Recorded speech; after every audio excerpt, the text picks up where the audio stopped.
Mes parents ont dépensé 10 800 € sur ma carte pour la croisière de ma sœur.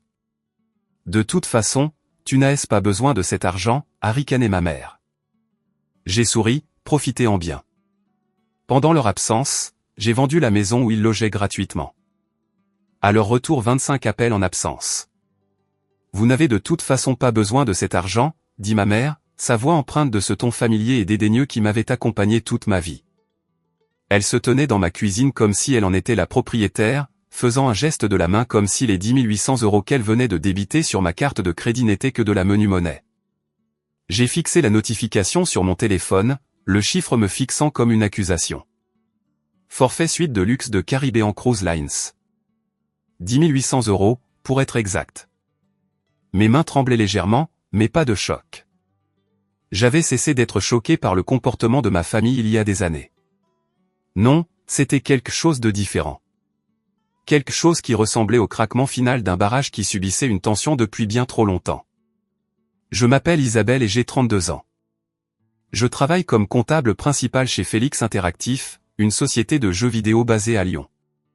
J'ai passé la dernière décennie à bâtir ma carrière, à économiser chaque centime et à investir assez sagement pour posséder 2 biens immobiliers sans hypothèque. L'un est le modeste appartement où je vis seul avec mon chat. Et l'autre est une maison de 3 chambres dans un quartier correct que j'ai acheté comme investissement il y a 5 ans. Cette maison, celle pour laquelle j'avais fait des heures supplémentaires et renoncé à des vacances pour pouvoir me l'offrir, était actuellement occupée par mes parents et ma petite sœur, Chloé, qui y logeait gratuitement depuis 3 ans. Chloé a été tellement stressée ces derniers temps, continua ma mère, s'installant sur l'une de mes chaises de salle à manger comme si elle prévoyait de rester un moment. Elle avait besoin de ses vacances. Tu sais à quel point ça a été dur pour elle depuis la rupture. La rupture. Ma sœur de 28 ans avait mis fin à sa relation avec son petit ami de 6 mois parce qu'il avait suggéré qu'elle pourrait envisager de trouver un emploi. C'était il y a 3 mois, et apparemment, le traumatisme d'avoir été prié de contribuer à la société nécessitait une croisière de luxe dans les Caraïbes pour guérir. « Maman, tu utilises ma carte de crédit sans demander, dis-je lentement, essayant de garder ma voix ferme. C'est de la fraude. » Elle a ri. Elle a réellement ri comme si je venais de raconter une blague. Ne sois pas dramatique, Isabelle. C'est la famille. On partage. D'ailleurs, ton père et moi y allons aussi. Nous n'avons pas eu de vraies vacances depuis des années. Tu es allé en Floride l'été dernier. Cela ne compte pas. Nous étions chez ta tante. J'ai pris une profonde inspiration, sentant le poids familier s'installer sur mes épaules. C'était le schéma. Cela avait toujours été le schéma. Mes parents prenaient, je donnais, et d'une manière ou d'une autre, j'étais toujours celle qui était déraisonnable pour avoir des limites. Je ne peux pas me permettre ça maintenant, essayai-je à nouveau, sachant même au moment où les mots quittaient ma bouche qu'ils n'auraient aucun impact. J'ai des factures. J'ai mes propres dépenses. L'expression de ma mère passa à quelque chose de plus dur, de plus calculateur. Tu possèdes 2 maisons, Isabelle. Tu gagnes bien ta vie avec ce travail d'informaticienne. Pendant ce temps, le dos de ton père l'a empêché de travailler, et j'ai pris soin de la famille. Nous avons tout sacrifié pour vous, mes filles, et c'est comme ça que vous nous le rendez. La manipulation était si maîtrisée, si fluide, qu'elle marchait presque. Presque. Mais quelque chose était différent cette fois. Peut-être était-ce l'audace pure du montant. Peut-être était-ce la façon dont elle s'était appropriée mes informations financières sans réfléchir à 2 fois. Ou peut-être était-ce simplement que j'avais enfin atteint le point de rupture qui s'accumulait depuis des années.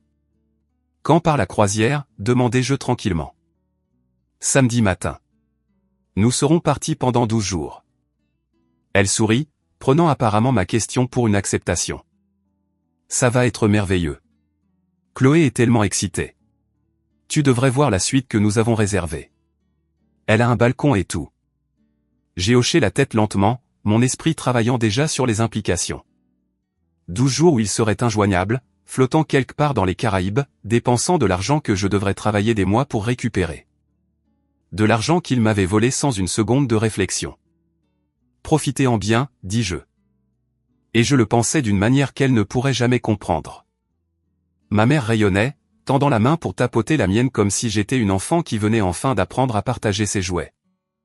Je savais que tu comprendrais. Tu as toujours été la plus responsable, Isabelle, celle sur qui nous pouvons compter. Oui, pensais-je en la regardant ramasser son sac à main et se diriger vers la porte. J'avais toujours été celle sur qui il pouvait compter. Celle qui payait quand il ne le pouvait pas. Celle qui sacrifiait pour que Chloé ait tout ce qu'elle voulait. Celle qui était toujours là pour les rattraper quand ils tombaient, même si elle me poussait de plus en plus loin. Mais plus maintenant. Alors que la porte se refermait derrière elle, j'ai ouvert mon application bancaire et j'ai fixé la transaction une dernière fois. 10 800 €, 3 ans de logement gratuit, d'innombrables autres dépenses que j'avais couvertes au fil des ans sans reconnaissance ni remerciement. Le chiffre n'était pas seulement une dette. C'était un symbole de tout ce que je leur avais permis de me prendre. J'ai ouvert un nouvel onglet de navigateur et j'ai tapé l'adresse d'un site immobilier que j'avais mis en favori il y a des mois lorsque j'avais commencé à me demander si j'aurais un jour le courage de faire ce qui devait être fait. La maison, ma maison, celle qu'ils traitaient comme leur royaume personnel. Il était temps d'apporter quelques changements. Le schéma avait commencé bien avant la croisière. Si je voulais être honnête avec moi-même, cela avait commencé avant même que je puisse me souvenir. Tissé si profondément dans la dynamique de notre famille que j'avais confondu cela avec de l'amour. En grandissant, j'étais toujours la responsable, la bonne fille, celle qui obtenait de bonnes notes sans avoir besoin de tuteur ou de surveillance constante. Chloé, 4 ans plus jeune et dotée de cette beauté blonde délicate que notre mère vénérait par-dessus tout, était la princesse. Elle était sensible. Elle avait besoin d'une attention particulière. On ne pouvait pas s'attendre à ce qu'elle gère les mêmes responsabilités que sa sœur aînée parce que la vie était tout simplement plus difficile pour elle d'une certaine manière. Quand Chloé voulait des cours de danse, je renonçais à ma place dans la fanfare de l'école pour que mes parents puissent les payer. Quand Chloé voulait une voiture pour ses 16 ans, j'acceptais tranquillement que mon fonds universitaire soit utilisé pour y arriver. Quand Chloé a abandonné le collège parce qu'elle trouvait cela trop stressant, je travaillais déjà à 2 emplois pour payer mes études à l'université d'État. Et d'une manière ou d'une autre, cela faisait de moi la personne égoïste pour ne pas être disponible pour aider ma mère avec les tâches ménagères. « Tu as toujours eu la vie facile », disait ma mère chaque fois que j'essayais de souligner le déséquilibre. « Tout vient naturellement pour toi.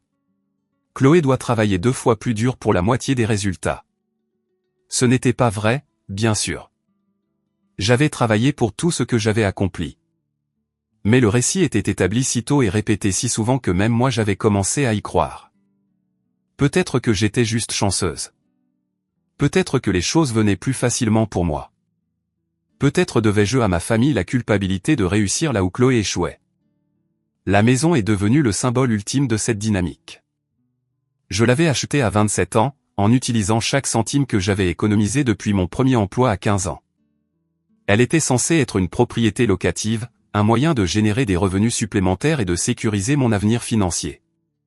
J'avais fait des recherches sur le quartier, calculé les chiffres et ressenti une réelle fierté pour moi-même pour la première fois depuis des années. Puis le dos de mon père a lâché. « C'est juste temporaire », avait dit ma mère lorsqu'elle m'avait appelé pour me dire qu'il perdait leur appartement. « Juste jusqu'à ce que ton père se remette sur pied. » 6 mois, peut-être 1 an. C'était il y a 3 ans. Pendant ce temps, mon père n'avait eu que 2 rendez-vous chez le médecin et n'avait fait aucun effort pour trouver un travail qu'il pourrait faire avec son état. Ma mère avait quitté son travail à temps partiel à l'épicerie parce que c'était trop épuisant de travailler et de s'occuper de mon père et de Chloé, qui était retournée vivre avec eux après l'explosion de sa relation la plus récente. Chloé, bien sûr, n'avait pas eu d'emploi depuis plus de 2 ans. Pendant ce temps, je continuais à payer l'hypothèque, les taxes foncières, l'assurance et la plupart de leurs services publics. Quand le chauffe-eau est tombé en panne, j'ai payé le remplacement. Quand le toit avait besoin de réparation, je m'en suis occupé. Quand ma mère mentionnait avec désinvolture qu'il ne pouvait pas payer les cadeaux de Noël, j'envoyais de l'argent. Quand Chloé se plaignait d'avoir besoin de nouveaux vêtements pour des entretiens d'embauche auxquels elle n'assistait jamais, j'effectuais des virements. J'ai arrêté de suivre le total aux alentours de 40 000 €. C'était plus facile de ne pas savoir, plus facile de prétendre que j'aidais juste ma famille, que j'étais juste une bonne fille, que je faisais ce que n'importe qui ferait dans ma situation. Mais les petites trahisons s'accumulaient. La façon dont ma mère publiait des photos de dîner chic sur les réseaux sociaux tout en me disant qu'il pouvait à peine payer l'épicerie. La façon dont Chloé montrait de nouveaux sacs de créateurs tandis que je faisais un budget pour les nécessités de base. La façon dont mon père se plaignait de s'ennuyer tout en rejetant toute suggestion de travail à distance qu'il pouvait faire à la maison. Je me souviens les avoir appelés pour le dernier Thanksgiving, espérant que nous pourrions réellement passer la fête ensemble pour une fois. Ma mère avait soupiré lourdement et expliqué qu'il ne pouvait tout simplement pas payer l'essence pour conduire les 40 minutes jusqu'à mon appartement. J'avais proposé d'aller chez eux pour apporter tout le repas et faire tout le travail pour qu'il n'ait pas à lever le petit doigt. Oh, c'est gentil. Mais Chloé a déjà prévu que nous dînions dans ce nouveau restaurant italien du centre-ville. Tu sais comme elle a envie de pâtes authentiques. Peut-être l'année prochaine. Le restaurant italien du centre-ville. Celui où les plats principaux commençaient à 50 € l'assiette. Celui qu'il ne pouvait pas se permettre, mais pour lequel il trouvait toujours de l'argent quand Chloé voulait y aller. J'avais passé ce Thanksgiving seul à manger des restes à emporter et à me dire que ça n'avait pas d'importance. Que la famille était compliquée, que tout le monde avait ses difficultés, que je devais être reconnaissante d'être en position d'aider, même si cette aide n'était jamais reconnue ou réciproque. Maintenant, assise dans mon appartement avec une transaction de 10 800 € en face de moi, je ne pouvais plus maintenir les délires confortables que j'avais construits autour de ma famille. Il n'avait pas emprunté les informations de ma carte de crédit. Il n'avait pas demandé la permission. Il s'était simplement emparé de ce qu'il voulait, certain de la connaissance que j'absorberais le coup comme je le faisais toujours. Ma mère avait souri en me le disant. Elle avait souri. Comme si ma sécurité financière était une blague. Comme si j'existais uniquement pour financer leur style de vie alors qu'ils ne contribuaient rien en retour. J'ai repensé à la maison. 3 chambres, 2 salles de bain, un joli jardin valant environ 280 000 € sur le marché actuel. Abritant une famille de 3 personnes qui ne payaient rien et attendaient tout. Les croisiéristes sont partis samedi. Ils seraient injoignables pendant 12 jours. 12 jours sans service téléphonique, sans internet, sans aucun moyen d'interférer avec les décisions que je pourrais prendre en leur absence. Pour la première fois, je me suis permis d'envisager l'impensable. Ils ont mis les voiles un samedi matin, et je le sais parce que ma mère m'a envoyé une photo de 3 sur le pont du navire, verre de champagne levé, grand sourire plaqué sur leur visage. La légende disait, vacances en famille enfin. Merci d'avoir réalisé nos rêves. Merci d'avoir réalisé nos rêves. Elle avait réellement écrit cela comme si je leur avais généreusement offert ce voyage plutôt que de me l'avoir volé par des transactions non autorisées sur ma carte de crédit. J'ai fixé cette photo pendant longtemps, zoomant sur leurs expressions. Ma mère, resplendissante dans une nouvelle robe d'été que je n'avais certainement jamais vue auparavant. Mon père paraissant en meilleure santé qu'il ne l'avait été depuis des années. Son soi-disant mal de dos chronique n'était apparemment pas un obstacle à une pause dramatique contre la rambarde. Et Chloé, la belle Chloé, avec ses cheveux méchés et son bronzage parfait, rayonnait vers l'appareil photo comme si elle méritait tout le luxe que le monde avait à offrir. Il ne m'avait même pas invité. Non pas que j'aurais pu y aller, pas que j'aurais pu me permettre de prendre des congés, mais l'exclusion me faisait toujours mal d'une manière à laquelle je ne m'attendais pas. 3 membres de la famille en croisière de luxe, et celui qui rendait cela financièrement possible n'était même pas une pensée secondaire. C'est là que la clarté est arrivée. Pas comme de la colère, bien qu'il y en ait beaucoup qui mijotaient sous la surface. Pas comme de la blessure, bien que des décennies de blessures accumulées me fassent mal dans la poitrine. Non, ce qui s'est abattu sur moi était quelque chose de plus calme et de plus dangereux. Une compréhension cristalline que j'avais été entraîné pour ce rôle toute ma vie. J'étais la pourvoyeuse, la responsable, celle qui ne se plaignait jamais, ne demandait jamais, n'attendait jamais rien en retour. Ma famille m'avait conditionné à accepter leur traitement comme normal, à me sentir coupable de mon succès plutôt que fier de lui, à croire qu'aimer signifie leur permettre de prendre ce qu'ils voulaient sans conséquence. Et je les avais laissés faire année après année, sacrifice après sacrifice, j'avais permis cette dynamique parce que j'étais terrifié de ce qui arriverait si j'arrêtais. M'aimerait-il toujours si j'arrêtais de payer ? Ferais-je toujours partie de la famille si j'exigeais les quitter ? La peur du rejet m'avait gardé docile, m'avait gardé silencieuse, m'avait fait saigner de l'argent et de l'énergie dans un vide qui ne devenait que plus affamé à chaque offrande. Mais assise là, regardant cette photo de célébrant avec mon argent volé, j'ai réalisé que quelque chose de fondamental avait changé. La peur n'était pas partie, mais elle n'était plus paralysante. À sa place se trouvait une reconnaissance froide et claire que cette relation n'avait jamais circulé que dans une seule direction, et j'étais épuisé de nager contre le courant. Il ne s'était pas excusé d'avoir pris l'argent. Ils n'avaient même pas reconnu que ce qu'ils avaient fait était mal. Le rejet désinvolte de ma mère, sa certitude absolue que j'absorberais simplement un autre coup, révélait à quel point ils me tenaient peu en estime. Je n'étais pas une personne pour eux. J'étais une ressource, un distributeur automatique avec un battement de cœur. Ce soir-là, j'ai fait quelque chose que je ne m'étais jamais permis de faire auparavant. Je me suis assise avec un tableur et j'ai calculé exactement combien d'argent j'avais donné à ma famille au cours des 3 dernières années. Pas des estimations approximatives, pas des souvenirs vagues, mais des chiffres réels tirés des relevés bancaires et des dossiers de cartes de crédit. Le total était stupéfiant. 73 000 €. Cela comprenait le logement gratuit, les services publics que je couvrais, les fonds d'urgence que j'avais envoyés, les cadeaux qui n'avaient jamais été réciproques, et maintenant la croisière. 73 000 € que j'avais essentiellement mis le feu pour garder au chaud des gens qui ne feraient jamais de même pour moi. J'ai pensé à ce que cet argent aurait pu signifier pour ma propre vie. Un meilleur fonds de retraite, des voyages dont j'avais toujours rêvé mais que je n'avais jamais fait. La sécurité pour mon avenir au lieu de subventionner leur présent. Et puis j'ai pensé à la maison. La maison que je possédais entièrement.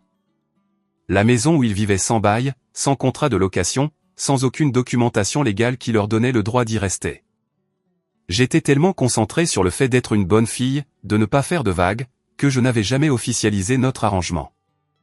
Ils étaient des invités dans ma propriété, des invités qui avaient dépassé la durée autorisée et qui avaient profité de mon hospitalité pendant 3 ans. Mon téléphone a vibré avec une autre photo. Celle-ci montrait un dîner de fruits de mer élaboré, des assiettes empilées de homards et de pâtes de crabe. Nous mangeons comme des rois ce soir, disait le message. Manger comme des rois à mes frais. Pendant que j'étais assise seule dans mon modeste appartement à calculer combien d'heures supplémentaires je devrais travailler pour rembourser leurs vacances, quelque chose en moi s'est complètement endurci. Non pas brisé, endurci. La partie de moi qui avait toujours trouvé des excuses, toujours trouvé des raisons de pardonner, avait toujours donné la priorité à leur confort sur mon propre bien-être, s'était finalement calcifiée en quelque chose d'incassable. J'en avais fini. Pas fini progressivement. Pas peut-être fini. Pas fini à moins qu'ils ne s'excusent. Fini. J'avais fini d'être le filet de sécurité familiale.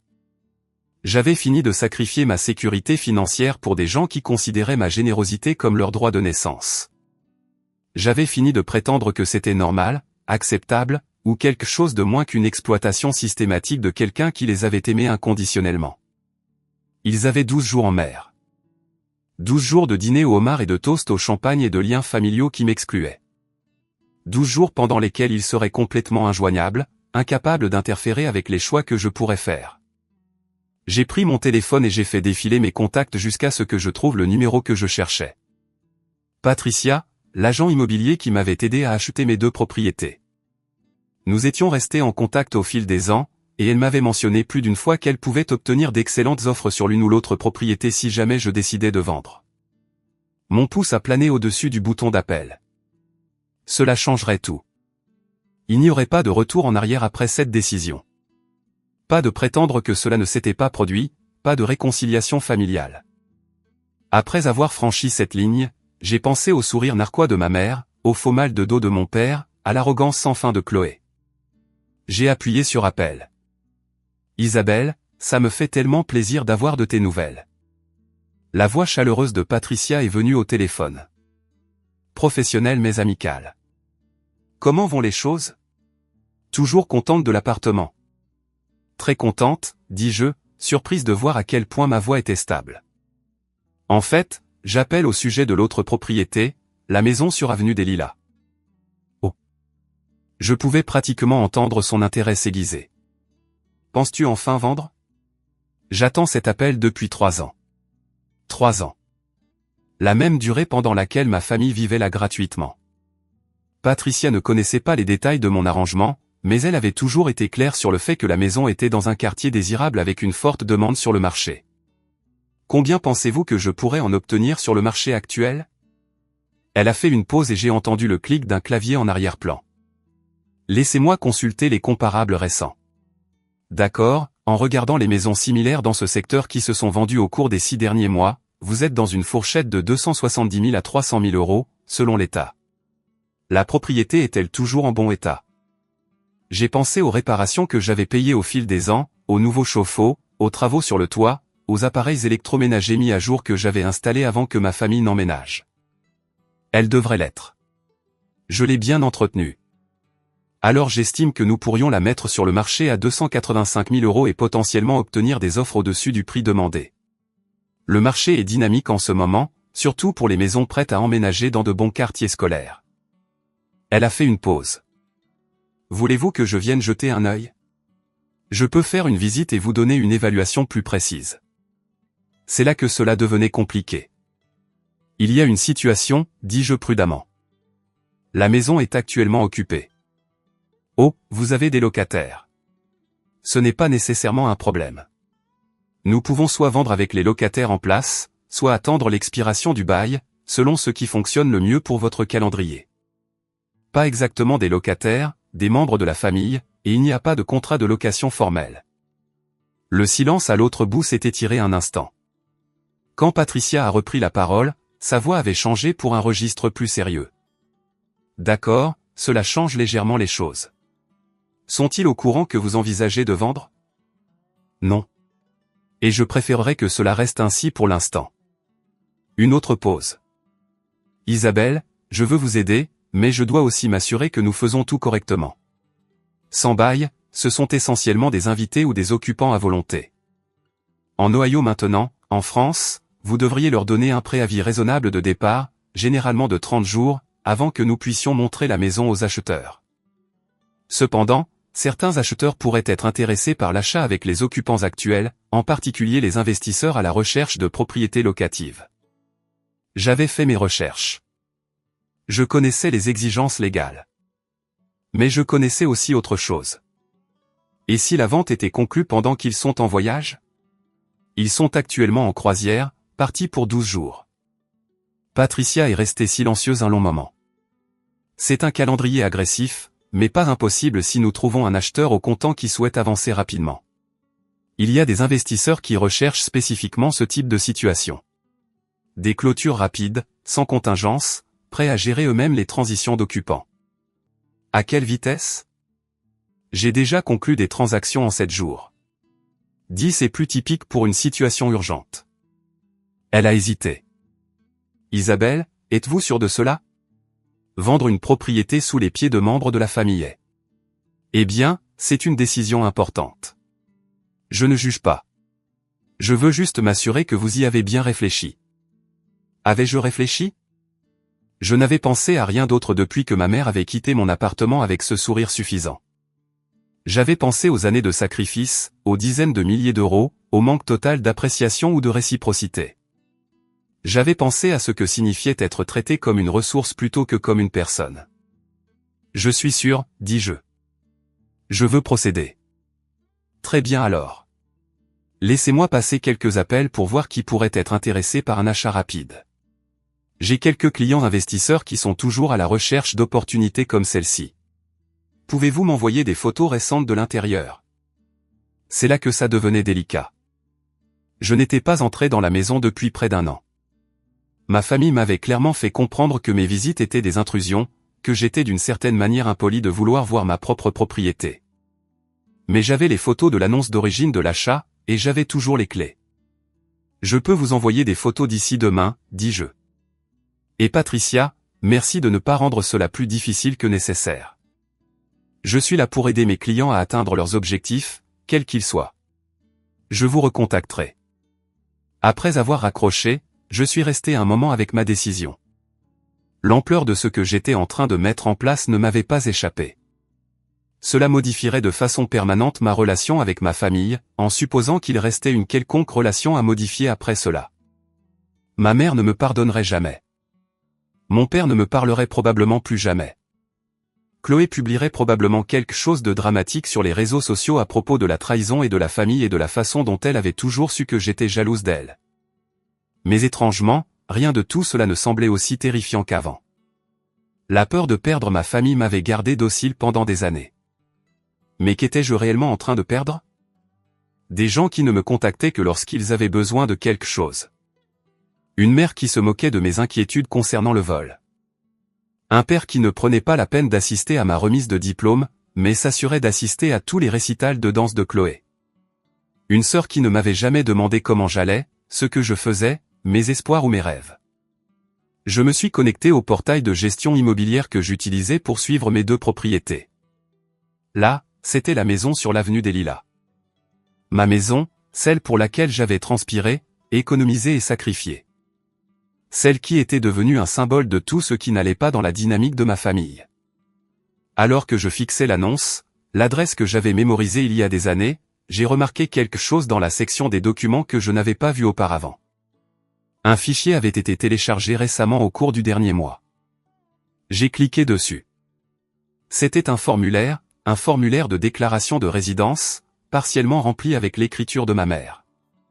Le formulaire indiquait que les occupants de la propriété avaient établi leur résidence et demandé une reconnaissance formelle de leur statut de résident de longue durée. Mon sang s'est glacé. Ils essayaient d'établir des droits de résidence légaux sur ma maison, essayant de me rendre la tâche plus difficile pour les expulser un jour. Tous les doutes qui me restaient se sont dissipés à cet instant. Il ne s'agissait plus seulement de l'argent de la croisière. Il s'agissait de survie. Ma survie. J'ai pris mon téléphone et j'ai envoyé un SMS à Patricia. Quand pouvons-nous nous rencontrer? Le lendemain, j'ai pris un jour de congé personnel au travail pour la première fois depuis plus de 2 ans. J'ai dit à mon superviseur que j'avais une urgence familiale, ce qui n'était pas entièrement faux. Ma famille était l'urgence, et je la traitais enfin comme telle. J'ai rencontré Patricia dans un café près de son bureau à 10 heures, arrivant en avance pour prendre une table d'angle loin des autres clients. Quand elle est entrée, elle portait un dossier épais de papier et avait une expression de détermination professionnelle. « J'ai passé quelques appels hier soir », a-t-elle dit en s'asseyant, mettant fin aux politesses. « J'ai 3 acheteurs potentiels qui pourraient être intéressés par un achat rapide. L'un est particulièrement motivé, un investisseur nommé Gérard, qui est spécialisé dans exactement ce type de situation. Il achète des propriétés rapidement, gère lui-même tout problème d'occupant, et paie comptant. Combien offrirait-il pour une clôture rapide avec les occupants en place? Probablement autour de 260 000 €. C'est en dessous de la valeur marchande, mais le facteur de commodité est significatif. Il prendrait la responsabilité de traiter avec celui qui vit là. 260 000 €. Moins que ce que valait la maison, mais quand même une somme substantielle. Plus important encore, ce serait fait rapidement, proprement, et avant le retour de ma famille de leurs vacances de luxe. Qu'en est-il du formulaire de résidence que j'ai trouvé, demandai-je. Est-ce que cela change quelque chose? Patricia a secoué la tête. J'ai examiné cela. En Ohio maintenant, en France, le simple fait de remplir un formulaire n'établit pas de droits de résidence légaux, surtout lorsque le formulaire n'a jamais été déposé auprès d'une agence officielle. Vos membres de la famille sont ce que nous appelons des occupants à volonté, des personnes qui ont la permission d'occuper une propriété, mais aucun droit de location légal. Cette permission peut être révoquée à tout moment. Et si la propriété est vendue pendant qu'ils l'occupent, le nouveau propriétaire serait responsable de leur expulsion s'ils refusent de partir volontairement. Dans le cas de Gérard, il a des avocats et des procédures pour exactement ce scénario. Il a géré des situations bien plus compliquées que des membres de la famille qui ont prolongé leur séjour. J'ai pensé au retour de mes parents de leur croisière pour trouver les serrures changées et un avis d'un étranger leur disant qu'ils avaient 30 jours pour partir. Une partie de moi, la partie qui avait été entraînée depuis l'enfance à privilégier leurs sentiments par rapport aux miens, a tressailli à l'image. Mais une plus grande partie, la partie qui s'était enfin réveillée après des années d'engourdissement, a ressenti quelque chose de plus proche de la satisfaction. Parlez-moi de ce Gérard. Patricia a sorti une carte de visite. Il est dans l'investissement immobilier depuis 20 ans. Très professionnel, très discret. Il comprend que ces situations impliquent souvent des dynamiques familiales compliquées et il ne pose pas de questions. Ce qu'il offre, c'est une transaction propre et une séparation complète de tous les problèmes qui existent avec les occupants actuels. A-t-il manifesté un intérêt spécifique pour ma propriété? Je lui ai envoyé les détails hier soir. Il est passé devant la maison ce matin et m'a appelé il y a 1 heure pour dire qu'il était prêt à faire une offre. 265 000 €, tout en espèces, clôture en 7 jours. 7 jours. Ma famille serait encore en mer. La croisière ne revenait que dans 11 jours. Je pourrais avoir toute cette transaction terminée avant même qu'ils ne mettent le pied sur le bateau. Que dois-je faire? Patricia a fait glisser une pile de papiers sur la table. Premièrement, nous devons examiner les exigences de divulgation. La loi de l'Ohio exige que les vendeurs divulguent certaines informations sur l'état de la propriété. Vous devrez également confirmer qu'il n'y a pas de privilèges, de charges ou de problèmes juridiques qui pourraient compliquer la vente. Elle a fait une pause. Et je dois vous demander directement, juste pour mémoire, y a-t-il une raison pour laquelle cette vente ne devrait pas avoir lieu? J'ai réfléchi attentivement à la question. Y avait-il une raison légale pour laquelle je ne pouvais pas vendre ma propre propriété? Non. Y avait-il une obligation morale envers des personnes qui avaient exploité ma générosité pendant des années? Je ne le croyais plus. Y avait-il une partie de moi qui voulait reculer pour préserver le statu quo dysfonctionnel? Pour continuer à être le paillasson de la famille? Non, il n'y en avait pas. Aucune raison du tout, dis-je. Procédons. Nous avons passé les 2 heures suivantes à parcourir les documents. J'ai signé les formulaires de divulgation, examiné le contrat de vente et autorisé Patricia à négocier en mon nom. Le processus était étonnamment simple, presque anticlimatique compte tenu de l'ampleur de ce que je faisais. À midi, nous avions tout en place pour une vente accélérée. Alors que je rassemblais mes affaires pour partir, Patricia m'a doucement touché le bras. Isabelle, je fais ce travail depuis 15 ans. J'ai vu beaucoup de situations familiales, certaines assez laides. Je veux que vous sachiez que peu importe ce qui vous a mené à cette décision, vous ne faites rien de mal. C'est votre propriété. Vous avez tout à fait le droit de la vendre. J'ai apprécié ces paroles plus que je ne pouvais l'exprimer. Merci, Patricia. Je sais que cela doit sembler étrange, vendre une maison sous les pieds de mes propres parents. Cela ne semble pas étrange du tout, dit-elle doucement. Cela ressemble à quelqu'un qui a finalement décidé d'arrêter de se laisser exploiter. D'après mon expérience, cela demande plus de courage que la plupart des gens n'en ont. J'ai quitté le café en me sentant plus légère qu'en de nombreuses années. La décision était prise, les roues étaient en mouvement, et pour la première fois dont je me souvienne, je mettais mes propres besoins en premier. Ce soir-là, mon téléphone a vibré avec une autre photo de la croisière. Celle-ci montrait Chloé posant au bord de la piscine en bikini qui coûtait probablement plus que mon budget épicerie mensuel. Vivre ma meilleure vie, disait la légende, suivie d'une série d'émojis de célébration. Vivre sa meilleure vie avec mon argent volé. Pendant que j'étais assise seule, traitant la réalité que j'étais sur le point de changer fondamentalement nos vies à tous. Je n'ai pas répondu à la photo. Au lieu de cela, j'ai ouvert mon application bancaire et j'ai regardé la transaction en attente une dernière fois. 10 800 €. Il me faudrait des mois pour la rembourser, des mois de travail supplémentaire et de budgétisation minutieuse, des mois de sacrifice pour que ma famille puisse boire du champagne et manger du homard. Puis j'ai regardé l'email que Patricia m'avait envoyé avec l'accord de vente préliminaire. 265 000 €. Assez pour payer la croisière, payer toute culpabilité persistante, et avoir encore une somme substantielle à investir dans mon propre avenir plutôt que dans les besoins sans fond de ma famille. Le calcul était simple. Les émotions étaient compliquées. Mais pour une fois dans ma vie, je me choisissais moi. La vente s'est déroulée plus vite que ce que Patricia avait prédit. Gérard, l'investisseur, était exactement aussi professionnel et efficace qu'elle l'avait décrit. Il a demandé un minimum de documentation, n'a posé aucune question sur la raison pour laquelle je vendais si vite, et a fait préparer les documents de clôture par son équipe juridique en 48 heures. 3 jours après ma rencontre avec Patricia, j'ai reçu un email confirmant que Gérard avait terminé son examen final et était prêt à conclure immédiatement. La seule étape restante était ma signature sur les documents finaux, que je pouvais compléter par voie électronique. J'ai fixé la ligne de signature pendant longtemps. C'était ça. Le point de non-retour. Une fois que j'aurais signé, la maison ne serait plus à moi. Mes parents et Chloé seraient des occupants de la propriété de quelqu'un d'autre, soumis à l'expulsion à la discrétion du nouveau propriétaire.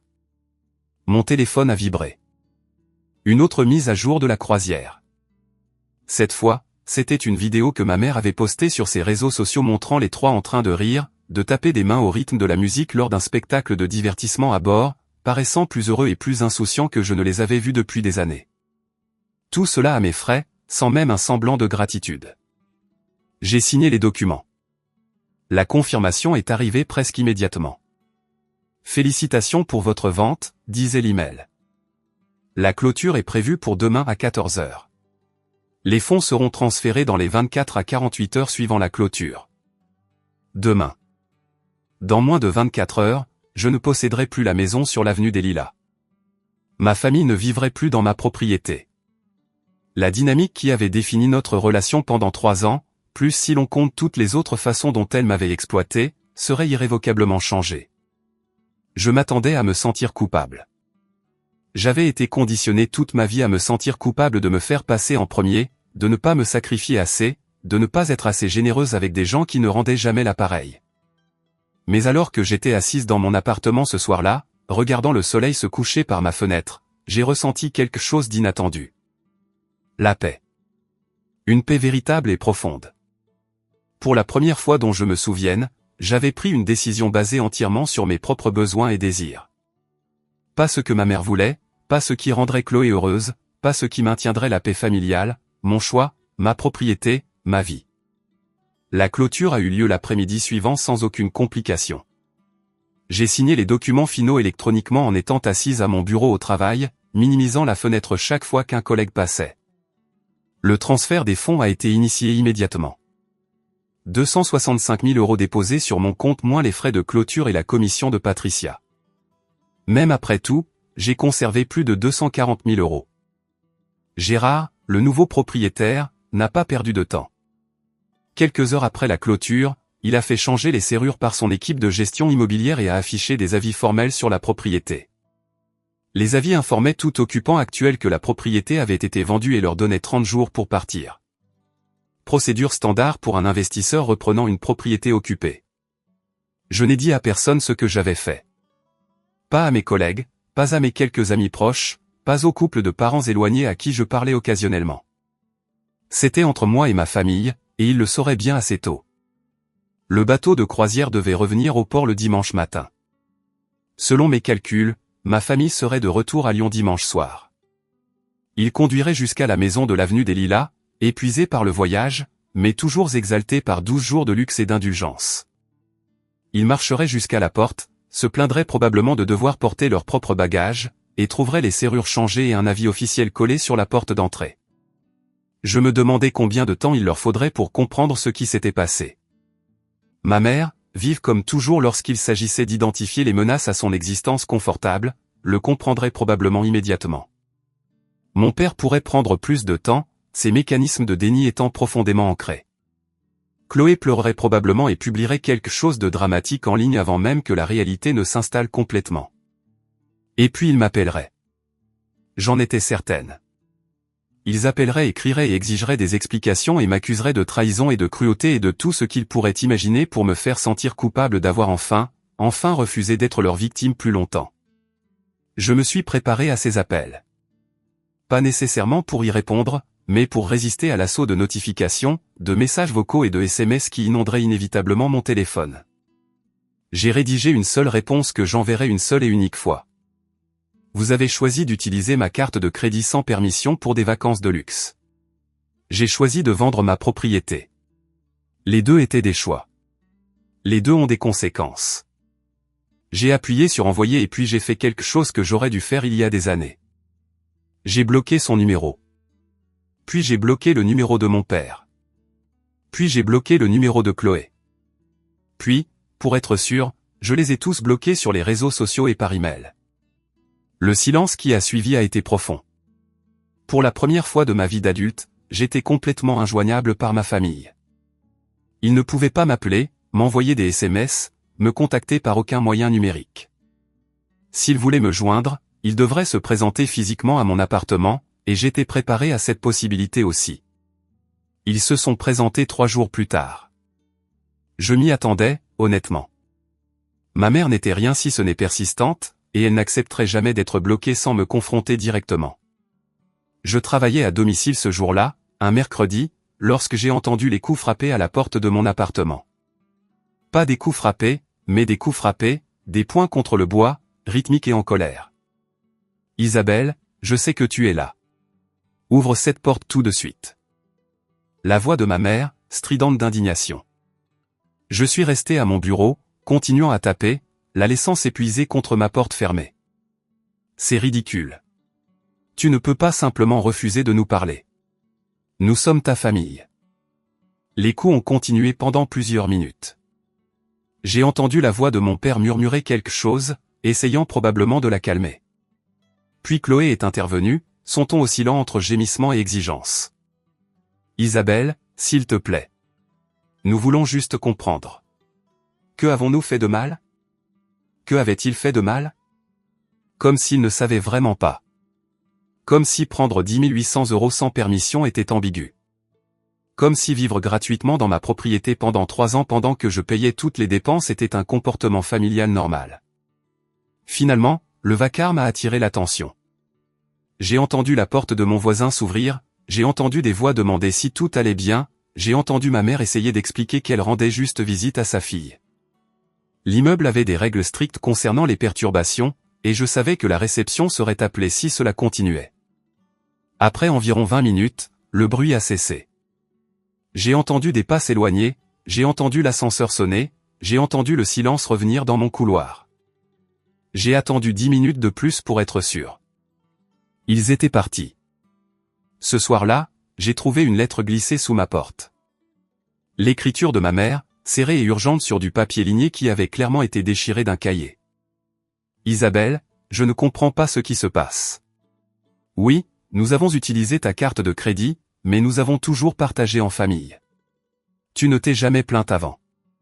Est-ce vraiment une question d'argent? Parce que je sais que tu en as beaucoup.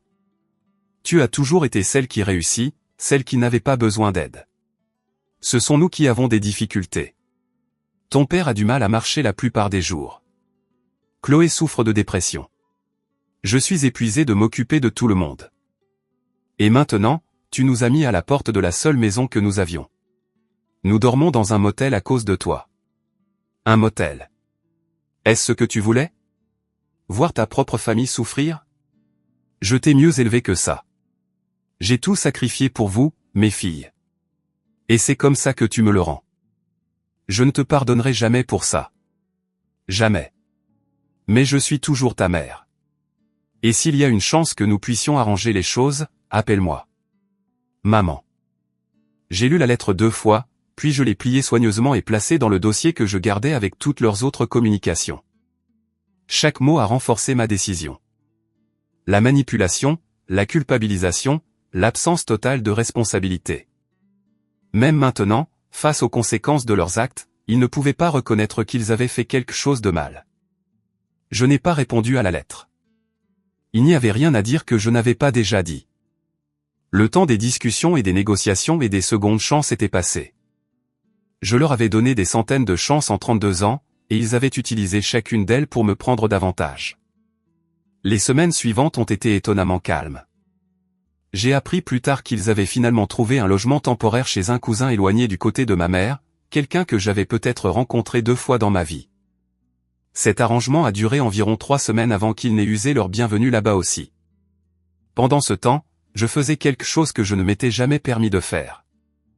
Je vivais ma propre vie sans l'épuisement constant de leurs besoins et demandes. J'ai tenu mes rendez-vous avec ma nouvelle thérapeute, qui m'a aidé à comprendre que ce que j'avais vécu n'était pas seulement un drame familial, mais un schéma d'abus financier et émotionnel. J'ai renoué avec des amis que j'avais négligés pendant les années où j'étais l'aidante non rémunérée de ma famille. J'ai commencé à faire des projets pour mon avenir qui comprenaient uniquement mes propres objectifs et désirs. Ce n'était pas facile. La culpabilité que ma mère avait programmée en moi n'a pas disparu du jour au lendemain. Certains jours, je me réveillais convaincu d'avoir commis une terrible erreur, que j'étais le monstre que Chloé m'accusait d'être. Mais ces jours sont devenus moins fréquents avec le temps. La paix de ne pas être constamment nécessaire, constamment drainé, constamment exploité valait plus que ce que j'aurais pu imaginer. Les 10 800 € de la croisière sont restés sur ma carte de crédit, accumulant des intérêts.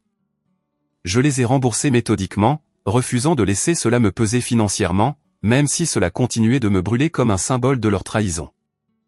Avec l'argent de la vente de la maison maintenant investi et rapportant des revenus, je pouvais facilement payer les mensualités. Il semblait juste, d'une certaine manière, que leurs vacances seraient la dernière chose que je paierais pour eux. Un mois après la vente de la maison, j'ai reçu une lettre officielle d'un avocat. Ma mère, apparemment, avait tenu sa menace d'action en justice. La lettre alléguait que j'avais illégalement expulsé des membres de la famille de leur résidence établie et exigeait une compensation de 100 000 € pour leurs souffrances et leurs frais de réinstallation. J'ai transmis la lettre à mon propre avocat, quelqu'un que Patricia m'avait recommandé et qui était spécialisé dans les litiges immobiliers. Sa réponse a été rapide et rassurante. Ils n'ont aucune chance, m'a-t-elle dit au téléphone. La propriété était à vous, sans entrave. Ils n'avaient ni bail, ni contrat de location, rien qui établisse un statut de locataire légal. Le nouveau propriétaire a suivi les procédures d'expulsion appropriées. C'est du harcèlement, pur et simple. Que dois-je faire? Ignorer cela. S'ils intentent réellement un procès, ce que je doute étant donné la faiblesse de leur position, nous répondrons en conséquence. Mais le plus probable est que ce n'est qu'une tentative de vous intimider pour que vous leur donniez de l'argent. Elle avait raison. Aucune poursuite judiciaire n'a jamais eu lieu. La lettre menaçante s'est arrêtée après quelques semaines, supposément lorsque l'avocat que ma mère avait trouvé a réellement examiné les faits et a réalisé qu'il n'avait rien pour soutenir leur cause. 6 mois après la vente de la maison, j'ai appris par le biais du bouche-à-oreille familial, un cousin qui parlait encore aux deux parties, que mes parents avaient finalement trouvé un logement stable. Ils louaient un appartement dans une partie moins désirable de la ville, plus petite et plus délabrée que la maison qu'ils occupaient gratuitement. Mon père avait été obligé de demander des prestations d'invalidité, un processus qu'il avait évité pendant des années, car cela nécessitait de documenter réellement son état.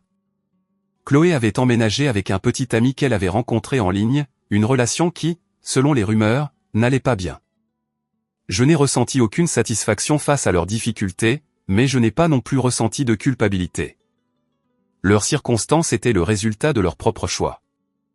Des décennies de choix qui les avaient conduits à dépendre entièrement de l'exploitation des autres plutôt que de construire quoi que ce soit de durable pour eux-mêmes. J'avais été leur cible préférée, mais je n'étais plus disponible. Ils devraient faire face à la réalité sans moi comme tampon. Ma propre vie, pendant ce temps, s'était transformée. L'argent de la vente de la maison était en sécurité, rapportant des revenus qui contribueraient à une retraite confortable. L'appartement où je vivais me semblait vraiment à moi pour la première fois, pas seulement un endroit où je dormais entre les sessions de soutien à ma famille. J'avais pris des vacances, mes premières vraies vacances depuis des années. Une semaine à la montagne où j'ai fait de la randonnée et lui n'ai pas répondu à mon téléphone parce que personne ne me réclamait rien. La thérapie m'a aidé à comprendre que je n'avais pas seulement été généreuse envers ma famille. J'avais été entraînée à être leur aidante, à croire que ma valeur venait de ce que je pouvais fournir plutôt que de qui j'étais. Rompre ce schéma a été la chose la plus difficile que j'ai jamais faite, mais c'était aussi la plus nécessaire. Ma mère a essayé de me contacter une dernière fois environ 8 mois après que tout se soit produit. Elle a trouvé mon email professionnel d'une manière ou d'une autre et a envoyé un message qui était à la fois une accusation et un appel. Elle vieillissait. Elle écrivait, sa santé n'était pas bonne. Elle ne voulait pas mourir avec cette rupture entre nous. Ne voudrais-je pas envisager la réconciliation pour le bien de la famille? J'ai lu l'email attentivement, à la recherche de tout signe de véritable responsabilité, de toute reconnaissance de ce qu'ils avaient fait de mal, de toute véritable excuse, non pas pour les circonstances, mais pour le comportement qui y avait mené. Il n'y en avait aucune. Juste la même manipulation, la même supposition que je leur devais quelque chose, le même aveuglement absolu à leur propre rôle dans notre éloignement. J'ai supprimé l'email sans répondre. Certaines relations ne peuvent être réparées parce que la fondation était pourrie dès le départ. Ma famille ne m'avait jamais vu comme une personne avec ses propres besoins et limites. Ils m'avaient vu comme une ressource. Et lorsque la ressource a cessé de couler, ils n'avaient plus rien à offrir que des demandes d'en avoir plus. J'ai appris par le même cousin que ma mère racontait à tous ceux qui voulaient écouter que je les avais trahis à cause de l'argent, que j'avais toujours été froide et égoïste, qu'ils avaient tout sacrifié pour moi et n'avaient rien reçu en retour. Le récit qu'elle a construit était presque impressionnant dans son inversion complète de la réalité. Dans sa version, elle était la victime et j'étais le méchant. Mais j'avais cessé de me soucier de sa version. J'avais ma propre vérité documentée dans les relevés de cartes de crédit, les relevés bancaires et l'acte de propriété que j'avais possédé autrefois. J'avais ma propre paix, durement gagnée et précieuse. J'avais mon propre avenir, non plus hypothéqué pour soutenir des gens qui n'apprécieraient jamais le sacrifice.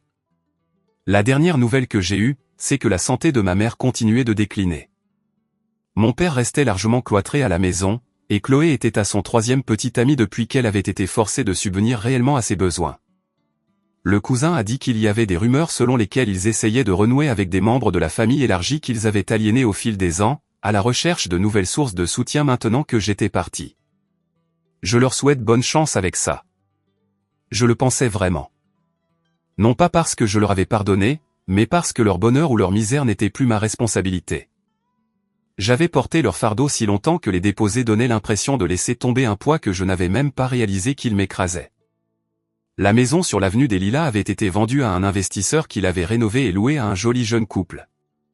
Selon Patricia, le quartier restait désirable. Le marché restait fort, et la vie continuait comme toujours, avec ou sans le drame de ma famille en son centre. Quant à moi, j'étais enfin libre de découvrir qui j'étais quand je ne sacrifiais pas tout pour des gens qui ne redonnaient rien. Et cette découverte, plus que l'argent, plus que la vengeance, était le vrai prix que j'avais gagné. En repensant à tout ce qui s'est passé, j'ai réalisé que vendre cette maison n'était pas une question de vengeance. C'était une question de récupérer ma vie des gens qui l'avaient lentement volée morceau par morceau pendant 32 ans. Ils appelaient ça de la trahison. J'appelais ça de la survie. Et si j'avais le choix à nouveau, je prendrais exactement la même décision sans hésitation et sans regret.